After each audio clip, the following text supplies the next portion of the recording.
कहावत है ना कि दूध का जला छाछ को भी फूक फूक के पीता है, लेकिन बिहार की जनता की स्थिति ऐसी हो गई है कि उसको आप जितना ठग लीजिए, अब नवाचार की भी जरूरत नहीं है। कैसे? तो कम से कम आप जब चोरी करते हैं, परीक्षा देते हैं, उसमें कुछ चोरी वोरी करते हैं, तो आप नया नया तरीका अपनाते हैं। इसमें तो क्या हो गया है कि भैया चुनाव होने वाला है, चुनाव के 3-4 महीने पहले से आप जाना शुरू कर दीजिए। जो वादे आपके पिताजी कर रहे थे उसी वादे को दोहराइए। 40 साल पुराना वादा, 50 साल पुराना वादा, ये सब वादा दोहरा कर विकास का एक छोटा मोटा मुखौटा प्रस्तुत कीजिए, ताकि जनता आपकी बात सुनने लग जाए कि भैया कुछ नया हो रहा है। और उसके बीच में जाति और धर्म का नाम लेकर, जाति और धर्म में समाज को विभाजित करके आप फिर से जनता का वोट ले लीजिए। कुछ नहीं करने की जरूरत है। जिस तरीके से बीपीएससी का पेपर यहाँ पर लीक हुआ, जिन बच्चों को मिला, जिन अधिकारियों के बेटे को मिला, जिन नेता के बेटे बेटियों को मिला, उनको पढ़ाई करने की कोई जरूरत नहीं है, वो क्यों तैयारी करेंगे? उसी प्रकार से नेता के पास एक कुंजिका है। कुंजिका क्या है कि जाति और धर्म, 4-5 महीने पहले आओ, जाति और धर्म की बात करो, वोट मिल जाएगा। तो काहे तैयारी करेंगे? वो तैयारी क्यों करेंगे? हम ही आपको अगर पता है कि परीक्षा में क्या जवाब आने वाला, क्या सवाल आने वाला है, तो हम क्यों तैयारी करेंगे? एक रात पहले करेंगे। तो जो चुनाव आने वाला है, तो अभी सारे नेता यहाँ पर आएंगे। और देखिए दुर्भाग्य की बात क्या है कि जनता को इन्होंने तो महाबेवकूफ समझ लिया है, जो कि है नहीं। जनता ने मन बना लिया है कि भैया 40 साल से जो नेताओं का राज चल रहा है, तो 2025 में तो विकल्प के अभाव में वो लोग वोट दे रहे थे। लेकिन आप देखिए जनता ने मन क्यों बना लिया है। अभी हम लोग के माननीय गृह मंत्री शाह जी आए थे गोपालगंज में। उन्होंने कहा कि 20 साल से, 25 साल से, 30 साल से जंगल राज चला, उसमें लालू जी की सरकार थी और सारा चीनी मिल बंद करवा दिया गया। बहुत अच्छी बात कहा उन्होंने। तो 20 साल से तो आपकी भी सरकार है। उन्होंने कहा अब हमको 25 से 30 फिर से दे दीजिए सरकार, हमको सरकार बनाने दे दीजिए, तो हम लोग सारा चीनी मिल खुलवा देंगे। तो 20 साल से आपकी सरकार है यहाँ पर, 10 साल से केंद्र में भी आप बैठे हुए हैं, तो आप किसका इंतजार कर रहे हैं चीनी मिल खुलवाने का? बिहार वो राज्य है जहां पर सबसे ज्यादा पलायन, सबसे ज्यादा बेरोजगारी है। तो आप 10 साल से किस चीज का इंतजार कर रहे थे चीनी मिल खुलवाने का? आप खुलवा देते।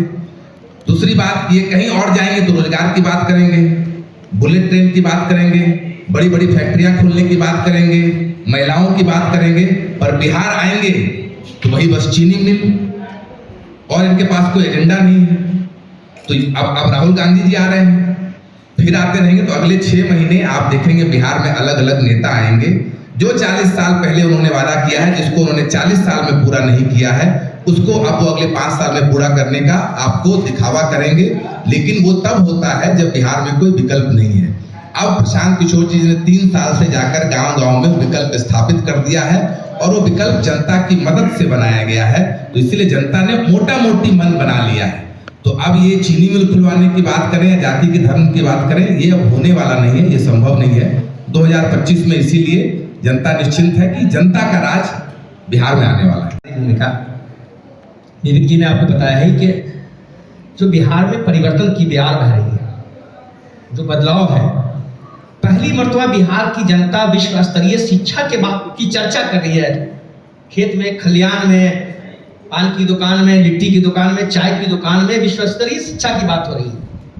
पलायन की पीड़ा लोगों के एजेंडे में आ गया है। जो शिक्षा की बदहाली है वो आ गई है।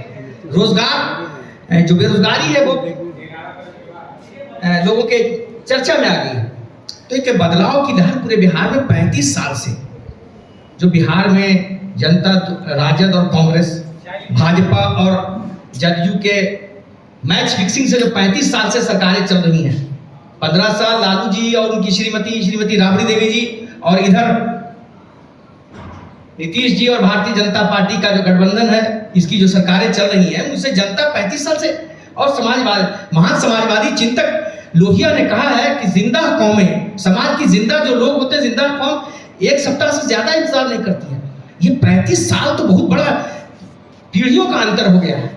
इसलिए इस बार बिहार की जनता में आप देखें, आप जाएं, बिहार के किसी भी प्रखंड में जाएं, किसी भी पंचायत में जाएं, हर जगह जन स्वराज की चर्चा हो रही है। श्री प्रशांत किशोर जी के विजन की, उनकी सोच की, उन्हें परिवर्तन जो बिहार में वो लाना चाहती है, उनकी जो समझ है, उसकी चर्चा हो रही है। उस चर्चा से ये लोग बौखलाए हुए हैं।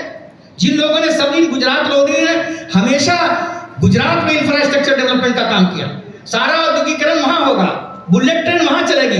75% पार्लियामेंट के एमपी जो है बिहार में 40 अगर सीटें हैं तो 30 से ज्यादा सीटें इनके गठबंधन को मिलती हैं। लेकिन बिहार को मिलता क्या है? झूठे आश्वासन, जो आश्वासन की रेवड़ी। तो जनता इन सब बातों को समझ रही है, बिहार की जनता। और 1974 का जो मूवमेंट था, लोकनायक जयप्रकाश नारायण का मूवमेंट था, परिवर्तन का मूवमेंट था। आप जान लें, जनता जब परिवर्तन लाती है तो आपने ये भी देखा कि गुजरात के एक मेस में बच्चों के खाने में 11 नया पैसा दाम बढ़ गया था मेस का। जेपी बिहार से गए थे गुजरात, और वो परिवर्तन जो छात्रों का आंदोलन हुआ वो देश का आंदोलन बन गया, और स्वर्गीय इंदिरा गांधी की सरकार चली गई। तो ये जो इस तरह इतनी पीड़ा बिहार में, जातीय हिंसा, उन्माद, नरसंहार की धरती, जो भी लालू जी के रिजीम में जो गुनाह हुआ, कांग्रेस के टाइम में अरवल जो नरसंहार हुआ, उसके बाद लगातार जो नरसंहारों का सिलसिला हुआ, उसी की कोख से भारतीय जनता पार्टी और जनता दल यूनाइटेड का जन्म हुआ, और उसी को ये लोग कैश करते रहे। तो ये जंगल राज और ये दरिंदा राज, लालू जी का अगर जंगल राज था तो ये दरिंदा राज है, जिसमें डीके टैक्स और आरसीपी टैक्स से बिहार की जनता उब चुकी है। जो पदाधिकारी, एसडीओ, डीएसपी पैसा देकर के, जो थानेदार, जो बीडीओ, जो सीओ पैसा देकर जाता है प्रखंडों में, अनुमंडलों में, जिलों में, वो जनता को दोनों हाथ से लूट रहा है। और आप देख रहे हैं कि एक छोटे छोटे कामों में आजकल मोटेशन की फीस क्या है ये पता नहीं।